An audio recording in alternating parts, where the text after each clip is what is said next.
Okay, here we go. So technology is on my side today.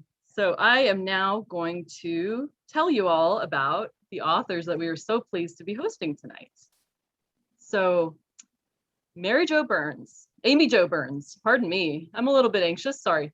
Amy Jo Burns is here, and we are celebrating the paperback release of her new book, Shiner. Amy Jo Burns is the author of the memoir Cinderland and Shiner, a novel published with Riverhead Books. I have a copy here. Shiner was named a Best Book of the Year last year by NPR, and they had a great blurb about it. I really love this. Amy Jo Burns writes a version of Appalachia that is one step removed from magic, all strychnine and moonshine and powerful wonder.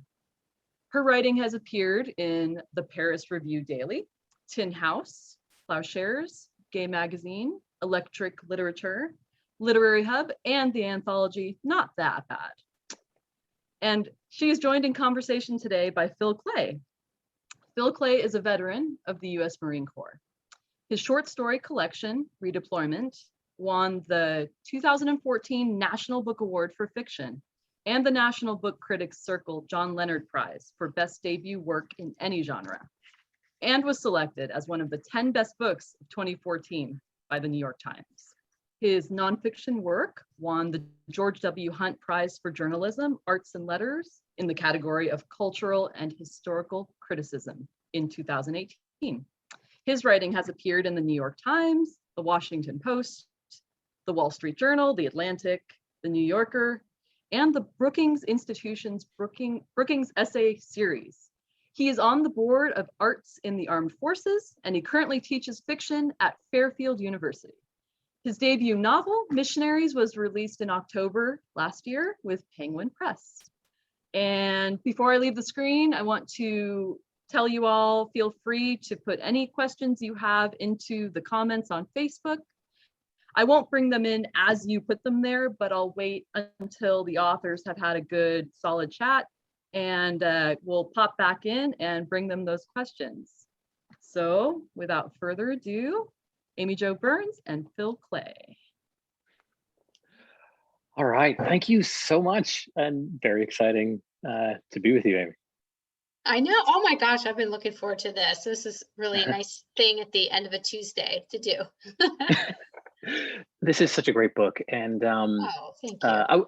I should say thanks to everybody who is listening in. Yeah. Please definitely go on that link, buy the book. If you've already got the book, buy something else from Warwick's. Really appreciate them having us on. So, I guess, one thing I wanted to start out with was just the first paragraph of your book. Yeah. Making good moonshine isn't that different from telling a good story, and no one tells a story like a woman. She knows legends and liquor are best spun from the back of a pickup truck after nightfall, just as she knows how to tell a story slowly, the way whiskey drips through a sieve. Moonshine earned its name from spending its life concealed in the dark, and no one understands that fate more than I do. I wanted to read that because it's really good, because you sense the language of the book.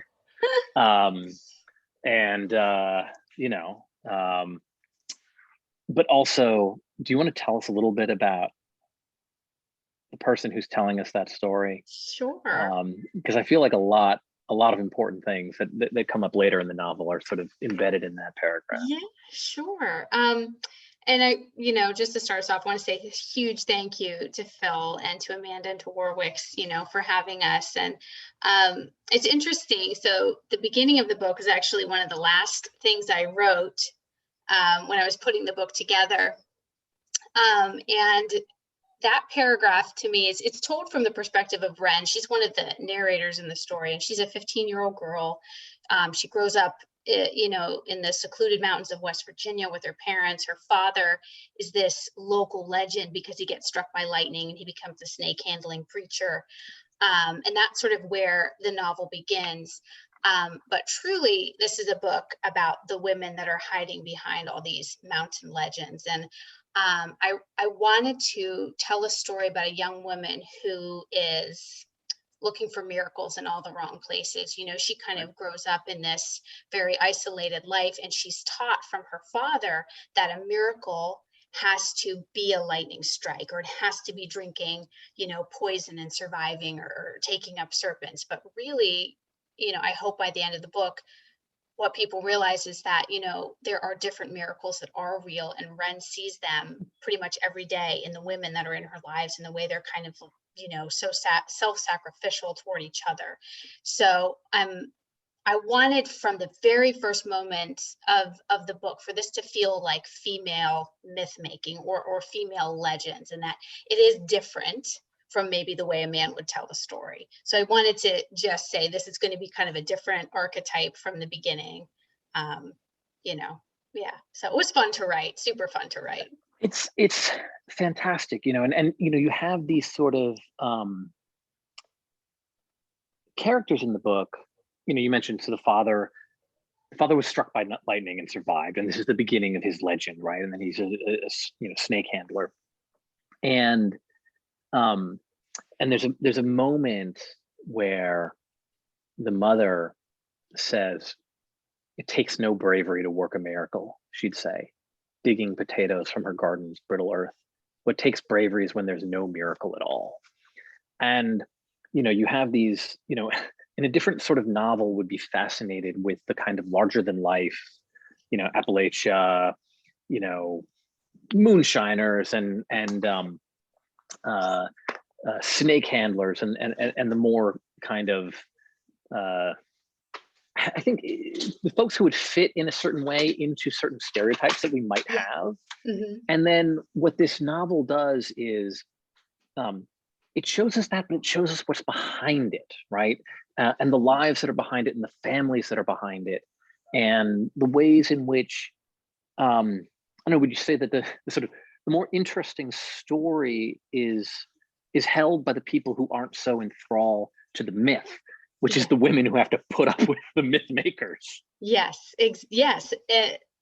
That's exactly what I hoped for, because, you know, I think for me growing up, I actually grew up in a faith healing church, you know, no snake handling. But to me, what was so interesting about that life was that there were these men that they were so larger than life. And then you just had these women that just lived these very quiet lives of faith, and sort of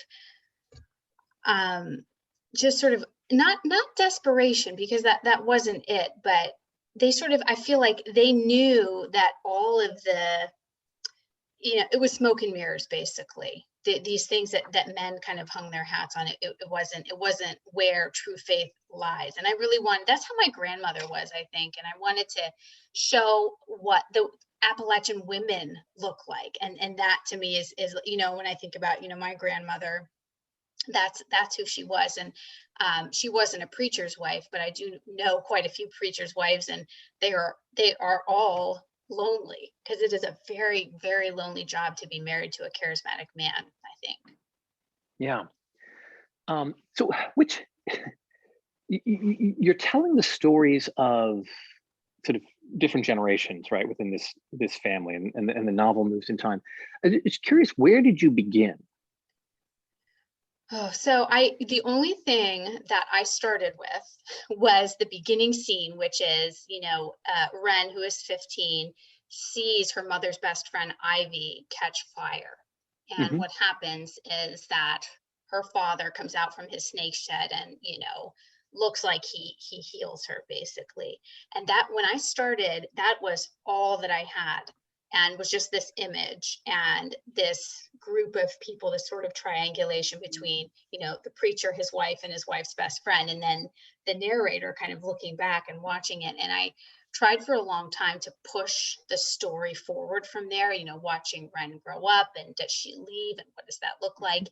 And every time I tried, I just stalled, because I think what the meat of the story was hiding in the past. You know, it's maybe an explosive way to start a book, but it matters because of the relationship that those people have. And I think part of that is, you know, my first book was a memoir. I was sort of trained as a memoirist, and so much of that work is thinking about the present moment and how the past colors it. So it was felt very natural for me to sort of think, how did these people end up here? And that's what sort of sent me back.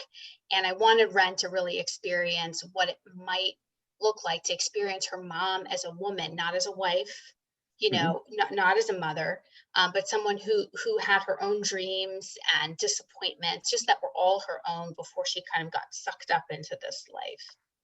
Yeah, there's a lovely line later in the book. My mother's life was sick with untold stories.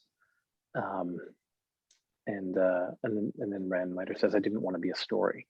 I wanted to live. And actually the beginning of the novel, before you begin with a quote from Muriel Rukeyser, the universe is made of stories, not of atoms, right? Which at first, for a fiction writer, right, that's a lovely thing to hear. Yeah. It's flattering to us, perhaps hopeful, but as you read into your novel, you realize that a lot of the stories that the characters are creating around themselves are very dangerous, right? Yes.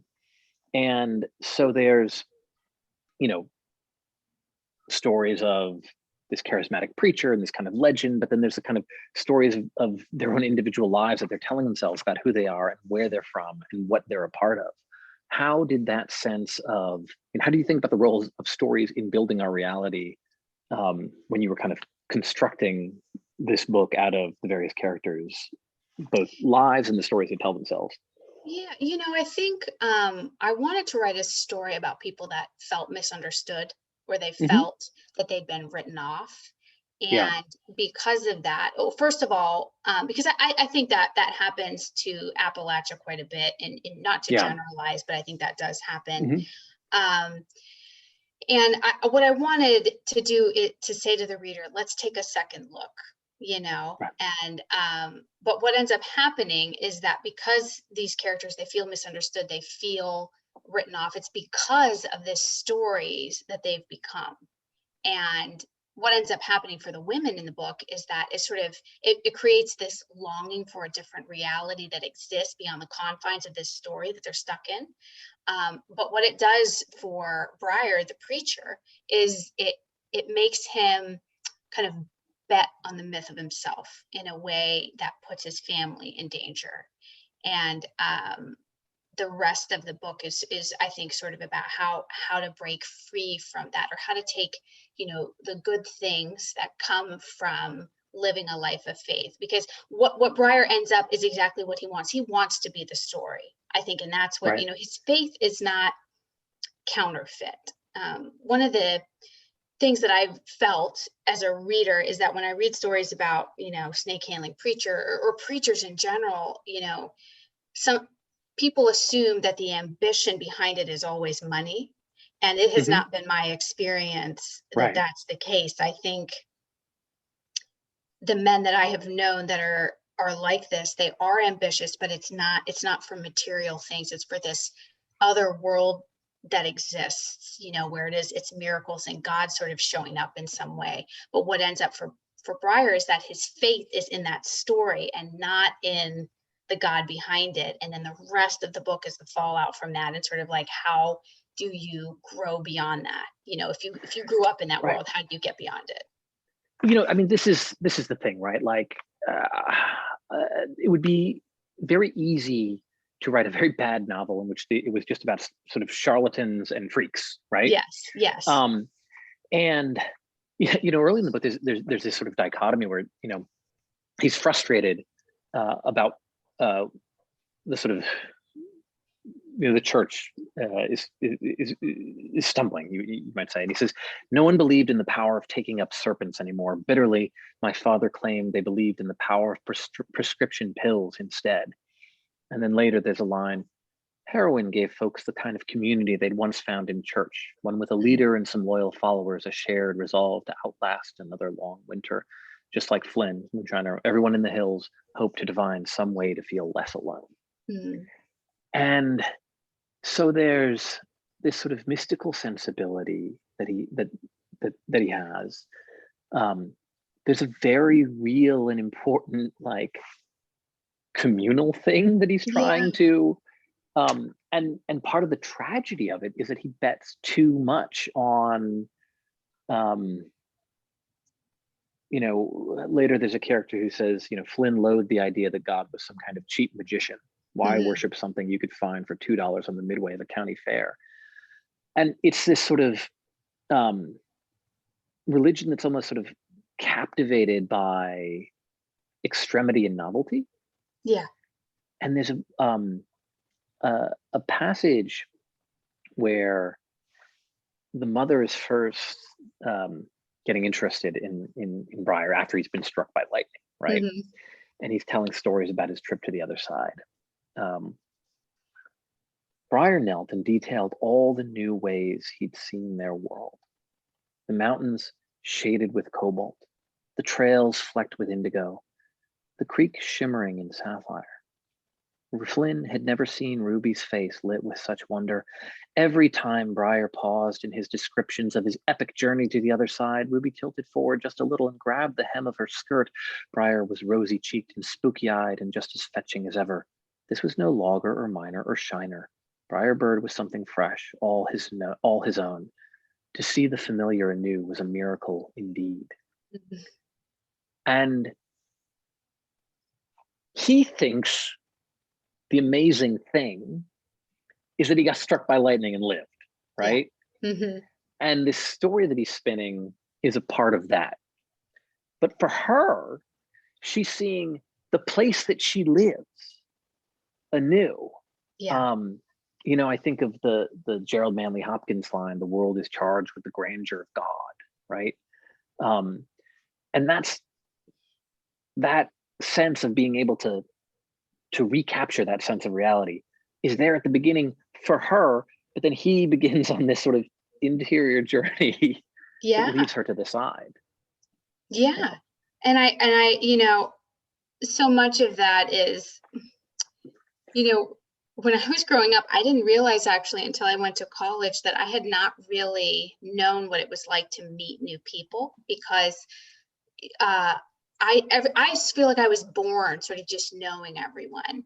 And like I mentioned before, when I wanted to write a book about characters who do have ambition, but that ambition doesn't translate to like geographic mobility, you know, they're not going to leave. Right. So what does that look like? And I do think that causes some kind of interior journey that makes change. If you can't change your surroundings, there's something about changing something in you that makes you see the world around you differently. And that is what, you're right, that's exactly what Ruby fell in love with. She fell in love with somebody she thought had the secret to life, because she had not been taught that she could find it for herself. She thought she had to find it in a man, you know, and that was her at age 17. But then, you know, the beginning of the book, she's about age 35 and she's been completely disillusioned by all of that. And she's wondering, okay, now what for my daughter? You know, what do I want to pass on? Ruby's life is full of secrets, you know, and those secrets meant survival for her for a long time. But there comes a time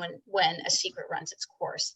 And that's exactly what she's wondering, you know, when is the time that I share these secrets and, you know, we share a community around that rather than around the lies. And I think that's just such a relatable struggle, no matter where you are, you know, but when you start to tell the truth about something, because the truth can be very dangerous and it's not always safe.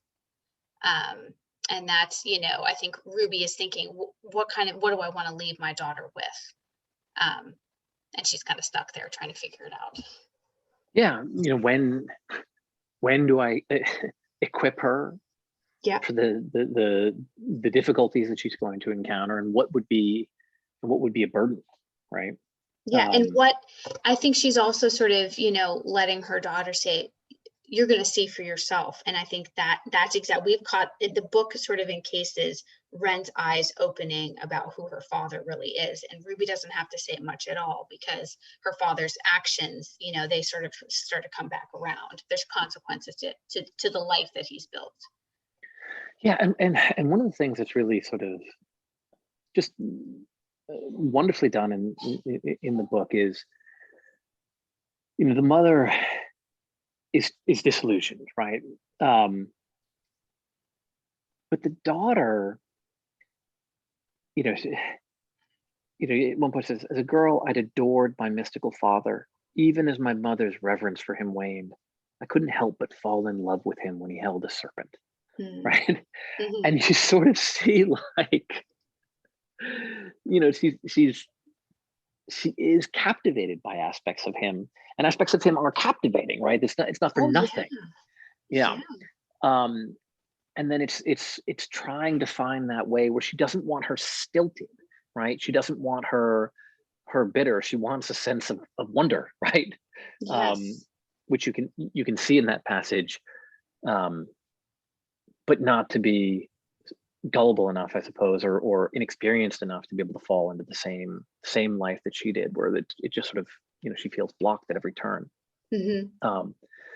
And that relationship, as it's negotiated between them, and as Ren, the daughter, starts to sort of get a better understanding of the world that she's in, a better understanding of who her father really is, and and the complexities of her mother's inner life as she's trying to figure herself out, is just one of the great pleasures of reading the book. There's also, just the language is beautiful Oh, thank and you. playful at times. So as a child, and by the way, folks, you can, if you have questions for us, make sure to put them in, and we can answer those in a few minutes. This is a short passage I'm going to read. As a child, I came to know every mountain snake myth by heart because my parents told them to me once they could no longer find a way to speak to each other. My favorite was the story about the black serpent who wove itself among the branches of an elm shade tree and sang out an aria. When my father told the tale, the snake had the bellow of an angry god. When my mother told it, the snake was a lonely mountain siren. My father's stories strutted with prowess, and my mother's wept with sorrow. I listened to these stories long after I outgrew them because they kept me from having to share any of my own. There were things I couldn't speak of, too. I trusted my father's God, but not his religion. I believed in the kind of evolution I read about in Bobby's textbooks. I thought about sex. Sex is best when it's wrong, Ivy had once whispered in my ear on one of our swims at the creek. My mother swatted her hand as Ivy laughed, though I'd never seen her look so sad. She and my father never had any more children, and I wondered if it was because my mother flinched every time he touched her. Sex ain't so great, my mother whispered, and it was the most heartless thing she'd ever said to me. You'll see. I It's just brutal. I just in rehearing it, I'm like, it's so good. It's the reason I wanted to read that passage is, first off, the journey that you take the reader on, just kind of mentally, you start with these dueling stories, right, of the snake singing an aria with different voices from the different parents, and the stories are in our way of them to talk when they can no longer talk to each other. Mhm. And they're shaping the daughter, who then takes them to tell the stories when she can no longer tell her own because she has her own secrets, right? And so she begins internalizing what her parents have done, where these stories, become a way of expressing things when she can't actually talk about what she needs to. And then, you have the stories in opposition, and then these like, I trusted my father's, not his religion, like these sort of oppositional sentences that then go to sex, and then that just brutal line, sex ain't so great, you'll see. And I don't even. Well, I think what I wanted to do in that section is to show how you have people that are living in the same house and living the same daily life, and yet they look at things completely differently. And you can understand how anybody who sort of sees Briar with all his like pomp and circumstance, anybody would say, I want that. He must have something that I don't understand. You know, he must have some sort of super connection with God. He must, you know, maybe he's not as sinful as I am, or that kind of thing. And what we see is Ruby, when she was young, trying to crack that code over and over and over, and it has just broken her down, right? And then she's that line is, you know, about sex is because in that religion there's just these such straight narrow lines of what it means to be human, and it's almost as if that human element has been removed. And that is why Flynn, the moonshiner, is in there to sort of offer this other picture of what it could mean to have faith in something that is outside of these, you know, very strict religious lines, where it comes from having faith in the earth, having faith in, you know, water and sugar to sort of mix together and make whiskey, and to have that sort of be the real heartbeat of the book is found in this person that has been shunned by everybody around him, but in a lot of ways he has the most in-depth sort of personal interior life out of anybody in there, because he understands what it means to be written off and to build a life outside of that, I think, which Ren sees later on in the book when she meets him much later. This is one of the things that you point out is a sort of attraction of moonshining, right? Like why are people still moonshining, right? It's not illegal to make alcohol, but it wasn't, you know, you spent, it's not about wealth, it was about providing for his family through the magic of his own two hands, right? And there's this sort of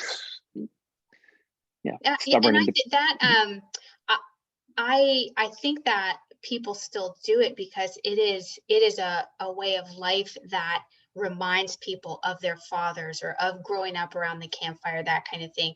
I think there is nothing more important to the people of Appalachia that I have known and grown up with than being able to do something with your hands. I come from a line of roofers, so that's what, the men I know did, but there's a real artistry and a real sense of unique self that comes from what I can do with my hands. And, the really interesting thing about a bottle of moonshine is that you make it and there will be no other bottle that is like that, because it depends on the humidity in the air. It depends on the mineral makeup of the water that comes from the spring. And so it is a real in-time snapshot, not just of, in this case, West Virginia, but of the person. Right. So I think it's a real sense of self-expression. And then in that, yes, you can make money. You can, there's a line in the book somewhere that's sort of like tasting the life that you live. Right. And that is very ritualistic. And I think it's very sacred and very holy in a way that Briar craves, but can't quite understand, because he is not a humble person the way that Flynn is. Right. There's that the kind of rugged doing things with your hand, individualism, and this is traditions of hunters and loggers and farmers, but there's a flip side of that for the women, right? And you write, Flynn and Briar had been taught by hunters and loggers and farmers that a young woman was an uninhabited land until a man laid claim to her. Both boys saw Ruby as territory to be conquered, each of them its rightful pioneer. And I suppose one of the questions that threads through the book is that sort of, if you're moonshining, you're master of your own fate, you're doing something beholden to no man, but love and making a family, that is not something that is a mutual enterprise. And so what happens when that kind of spirit enters into sexual relations between men and women, and how is that, the weight of that, then borne by women? Yes. And when was conceiving of the idea and was working through the first draft, I felt this real pull. I said, well, if I'm going to tell this story from women's perspective, should I sort of have women who kind of come in, bust down the doors and say, we're taking this over, we're making our own moonshine, we're going to bootleg it ourselves. And that would have been a great book. I think if anybody wants to write that, I would certainly read it. But I think what I felt so keenly is that I wanted to show what it means when men are taught that women are land to be conquered. Right. And what that does, I think, to the psyche of a woman, and yet how she kind of grows beyond it. And the answer that I found was that there needs to be a particular way that a woman loves, a particular way that she tells the story. And it doesn't mean that she has to put on a man's boots and put on a man's overalls with his suspenders. It sort of means that, you know, like that beginning is sort of that whiskey dripping through a sieve. There's something very peaceful, very quiet, very present about that. But water is that thing that will erode rock over time. And that's what I wanted, you know, this sense of what inner strength looks like for a woman, even though it might look like she's being bottomed out. There is that sort of drip, drip, drip that outlasts everything else, you know, or I hope. Yeah, and I don't know, I think it's really marvelously done in the book, and it's you know, it's not trying to tell the story where, you know, here is the story of a woman succeeding in the ways that the men who write the women in their lives off would recognize as success. Exactly. Right? Yes, because women, I think, are not taught, at least in this particular brand of faith, you know, and by the way, I think it's a very, very particular thing. It does not certainly represent all of Christianity or all of different faiths, but there, you know, women are not taught self-possession and the importance of that, because it's sort of biblical, or it's holy to sort of let a man make those decisions. So I wanted to make sure that got fair play in the book. And part of that is being that, you know, these men, first of all, like you said, they're not going to recognize what the women in their lives are doing. And secondly, you know, you talked about there being fair play and a mutuality. Knowing that has gone out the window, the women in this book find their true life partners in each other, because those they are seen, and there is a sense of mutuality. You know, at least in this case, sex doesn't come into play there, but that's exactly why Ruby says, you know, sex ain't so great. It's because she's got a partner that doesn't understand, has never been taught that there needs to be a give and take. He's just taught that it is right to take. So the female relationships in the book are sort of this ultimate act of resistance on the mountain where they live, and that is what Ren learns to find strength from. Yeah, and it's yeah, this and the way that you deal with sex in the book, you know, it's interesting. The passage. Ricky was 24, and no lawman or daddy in their hills would stand for it if they knew, but Ivy was no victim. She pitied any foolish boy who thought he could run away with her heart. Marry me, please, Ricky said as he panted. No, she said.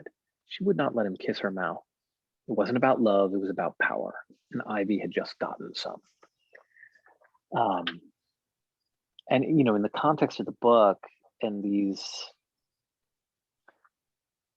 the lives that you've given us, you understand where she's coming from, right? And where there are places where a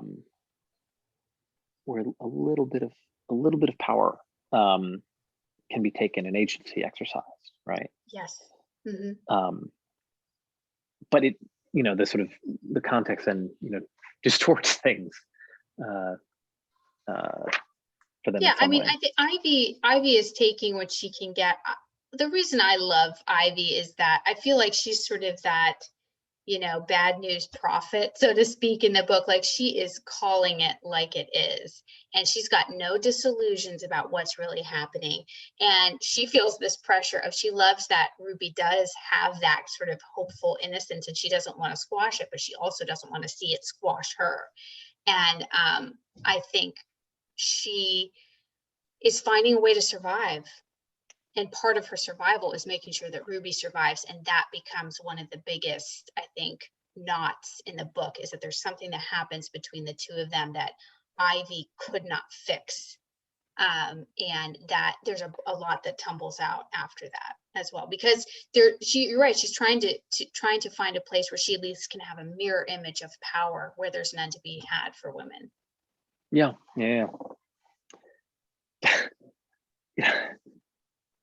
There are also just some really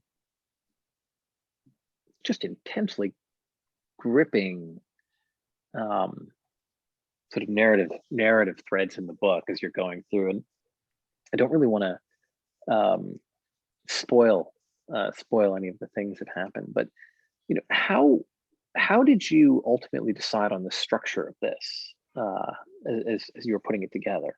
Yeah, well, so when I first wrote it, so for anybody who hasn't read the book, there are 3 different narrators. One is Wren, one is the lovelorn moonshiner Flynn, and then one is Ivy, sort of this reclusive housewife best friend. Ivy's voice I added in much later. So for a long time, it was just Wren and Flynn kind of going back and forth between the two of them.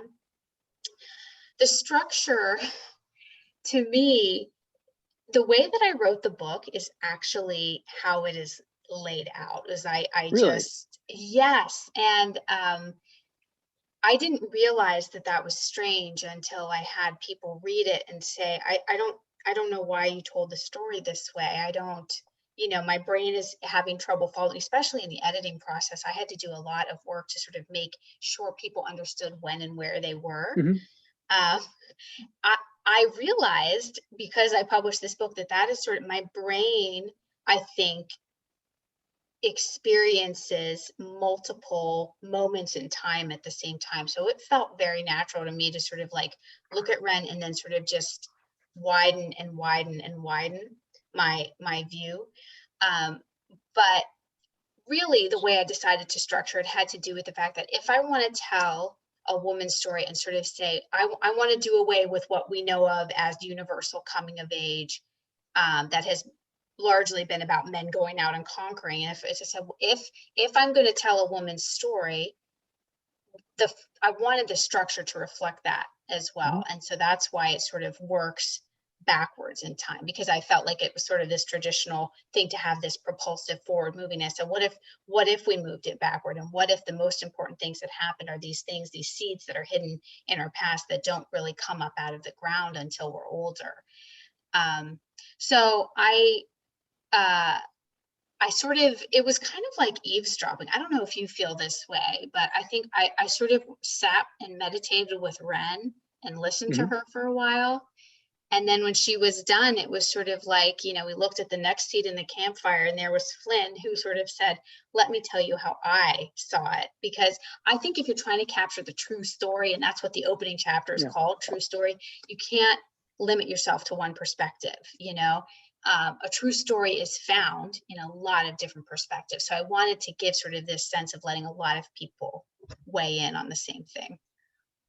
Yeah, and it's also, because she's developing a sort of richer understanding of who she is, that means that her, part of her maturation, right, means what she's experiencing getting a sort of more density, right, as she sort of has a richer understanding of the past that she is a part of. And so it didn't feel odd to me. It felt very natural, actually, in that way. Oh, I'm glad. Yeah, I thought it was great. I mean, also some of the secrets the mother has are pretty juicy. There are some juicy secrets. I'll just say that. I see we got Amanda back. Yes. Yep, I'm butting in. I love how you're talking about sitting at the fire, and that, because I think you deal with such intricate subjects in this book, including storytelling itself in such an elegant way. And the way that Ren's father is struck by lightning, and he and everyone around him want to believe it's for a reason, and they need to build a divine narrative around it. And then that's how we live. We need to tell stories to create these realities, and then everyone else around us has to deal with those edifices we build. Right. Yeah, because I think, the stories are lived in isolation, but they're shared in community, and that's where they gather their meaning. And I wanted to make sure that the reader really felt like they were sort of sitting at that campfire or riding in Flynn's pickup truck, because that it provides a certain kind of intimacy that I think was essential to understanding the heart of the book. I hope. It's just a gorgeous book. I want I want people who are watching who are in book clubs to think about choosing this as your next read, because it's so fruitful in so many ways, and yet it's also just a spellbinding read, like perhaps gazing into a snake's eyes, and you will gulp it up. It's amazing. We have some great comments and some questions in the chat here. Shaylin says, "Yay, this is such a gorgeous book. I talk about it all the time. Congrats on being in paperback." And she followed up by asking, "This is ultimately such an optimistic book. Did you find it hard to maintain that optimism while writing it?" Hi, Shaylin. Thank you so much for joining and for that question. I have to say, I think writing gives me my optimism. I feel that I don't really know I'm in it to win it with a book until I can identify that what is giving me joy. I just feel like joy is such a powerful emotion, and it has such staying power. And most of the time, my first drafts or the books that I'm working on, they tend to lead with something I'm grieving or something I don't quite understand, which is important. But for me, I need to balance it out. And that's sort of where Flynn came in for me in this book, is that to me, he represents hope springing up out of the ground. And so I just find writing as a way to give something a voice that I felt I could never articulate, or maybe that I had never actually read in a book, being able to find voice to that and to read it back and to say, yes, this feels true to me. I think there's no better feeling, there's no better gift, and hopefully that's something I can provide other readers with as well. But yeah, so I writing feels like such a redemptive thing, and to get to share it all the more. But I think in order to get the redemption, you've got to have the hard stuff too. Like, you have to have both. Absolutely. Maisie says, "Hooray, so happy to be here." And let's see. Oh, I like this question. Amy Jo, do you have a favorite review or reader response to the book now that it's been out for a year? Okay. So I actually don't read reviews. My wonderful publicist will pull quotes for me. and here's the reason that I do that. First of all, I learned, so my first book was a memoir. And that was such a boot camp in sort of, I think, as a writer, being able to decide what you want to let in and what you need to keep out. Because I sort of found that I, would just have these little voices in my ear. And when I would sit down to write, that weren't mine. And that's given way too much control to somebody else. So I think reviews are for readers, and they serve a purpose, and I love them as a reader. As a writer, I think when the book is done, I got to pass it off and let it do its own thing.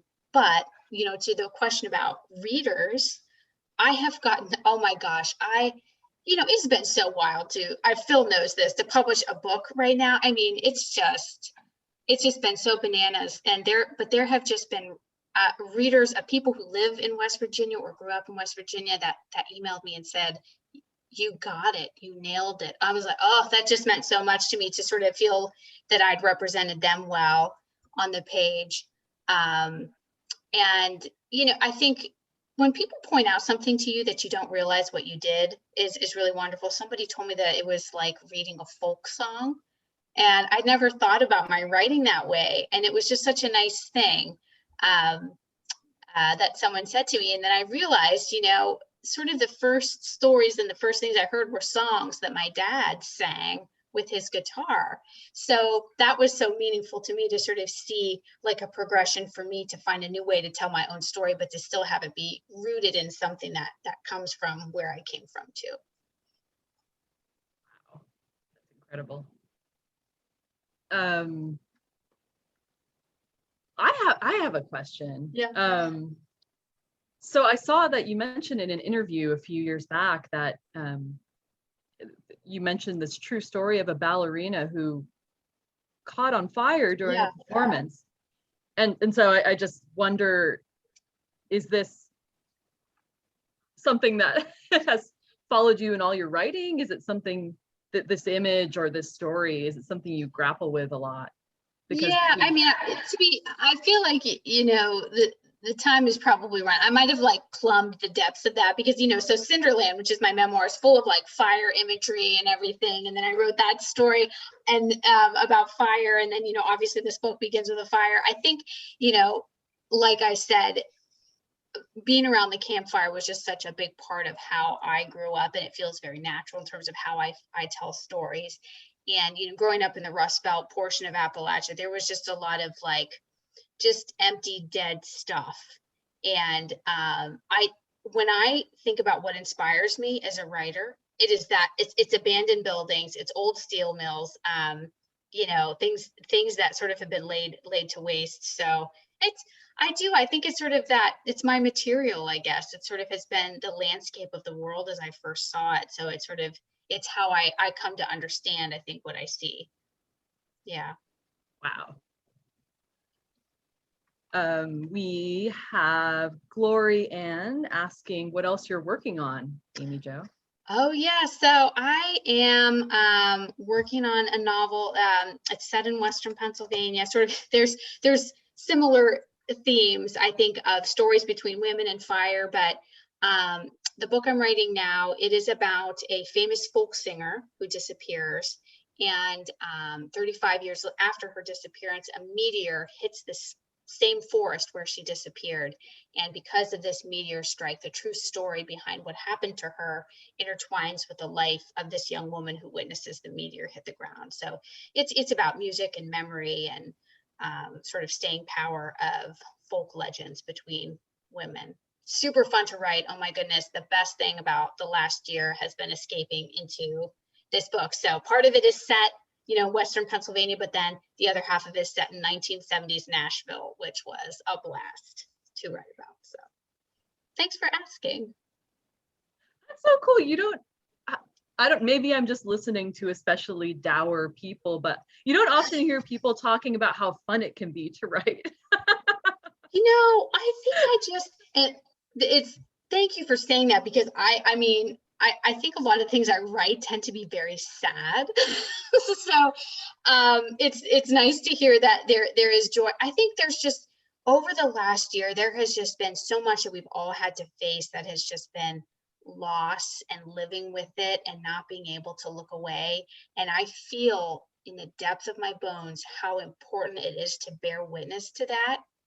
And equally, it is important to say we've got to find these things that we love and celebrate them. And writing and reading has always been that for me. So to be able to, you know, get up early in the morning and try to start my day, even if it's only 15 minutes that I got before everything got going, to think about a woman in, you know, 1974 in Nashville, is just, it shows why stories are important and why we need them to not survive, but to live, I think.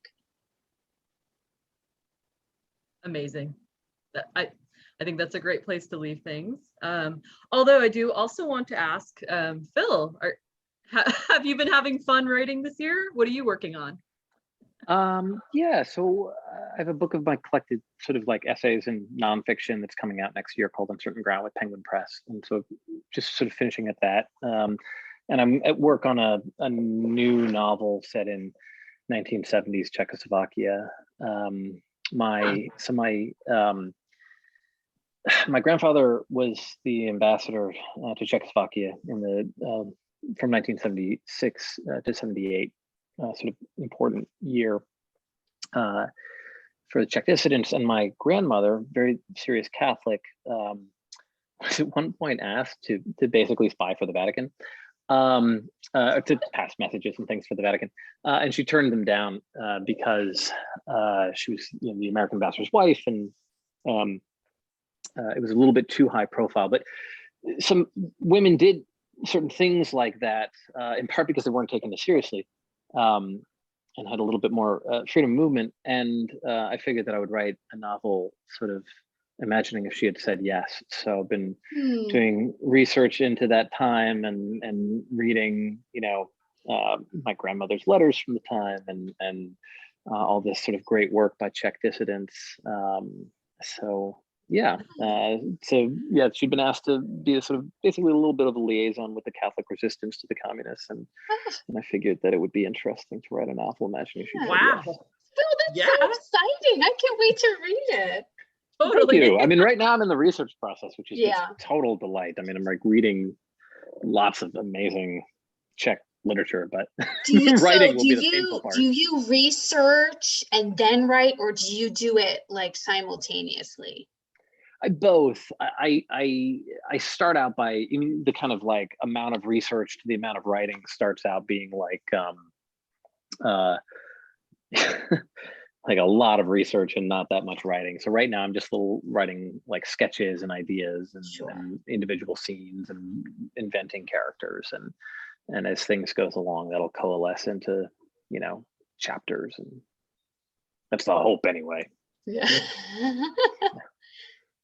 So cool. That is cool. It's exciting.